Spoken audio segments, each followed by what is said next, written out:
అని కాదు, అందరు కొంప ఉచ్చుకున్నాడు. రైతులను మోసం చేసిండు, మహిళలను మోసం చేసిండు, ముసలోళ్ళను మోసం చేసిండు, ఉద్యోగస్తులను మోసం చేసిండు, నిరుద్యోగ పిల్లలను మోసం చేసిండు.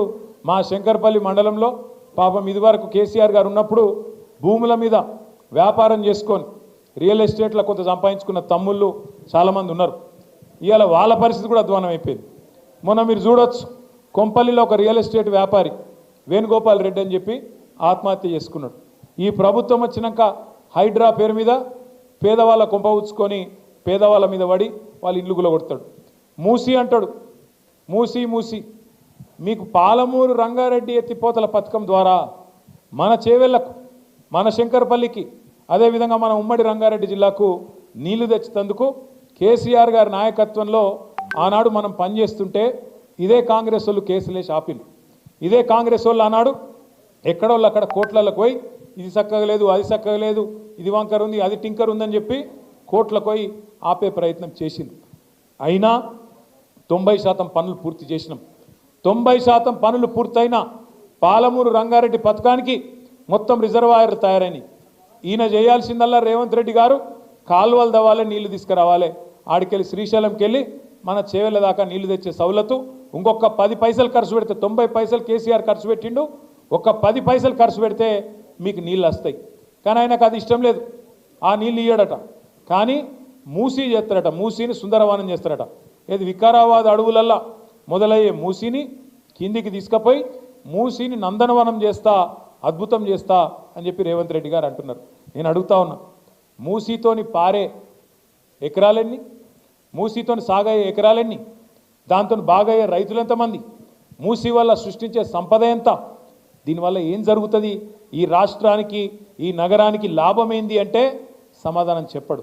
ఎందుకంటే ఆయనకు స్పష్టత ఉంది.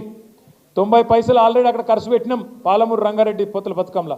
అది పూర్తి చేస్తే కూడా రేవంత్ రెడ్డికి పైసలు రావు, కమిషన్లు దొరకాయి.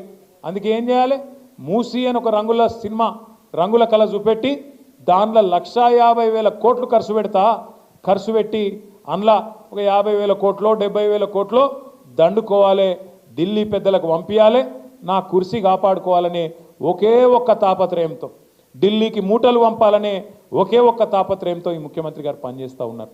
ఆలోచన చేయండి మీరు దయచేసి. మన ఉద్యమ కాలంలో నీళ్లు, నిధులు, నియామకాలు అని మాట్లాడినాం.